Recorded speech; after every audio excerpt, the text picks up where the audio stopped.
এখানে কিন্তু মাছ ভাজাটা হয়ে গেছে বন্ধুরা। তো মাছ ভাজাটা হয়ে গেছে, এবার আমি এক পিঠটা উল্টিয়ে দিব ভালো করে। তো দেখো বন্ধুরা, লাল লাল করে কিন্তু ভাজা হয়ে গেছে মাছটা। হ্যালো বন্ধুরা, সবাই কেমন আছো? আশা করি ভালো আছো, তোমরা সবাই সুস্থ আছো। তো গুড আফটারনুন, সবাইকে শুভ দুপুর। আর তোমরা কাতলা মাছ কারা কারা খাবে চলে এসো আর কমেন্ট করে জানাও তোমাদের কেমন লাগে। তো আমি এখানে কাতলা মাছটা ভাজতে ভাজতে তোমাদের সাথে গল্প করে নিচ্ছি।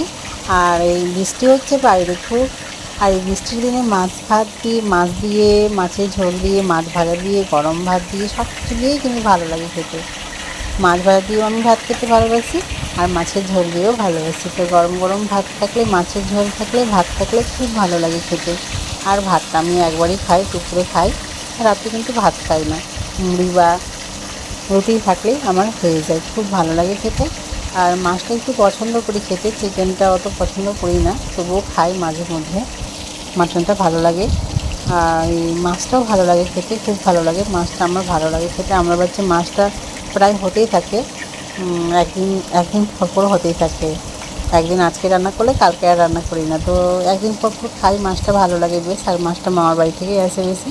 আর তোমরা কেমন আছো কমেন্ট করে জানাবে, আর সবাই যারা নতুন এসো লাইক সাবস্ক্রাইব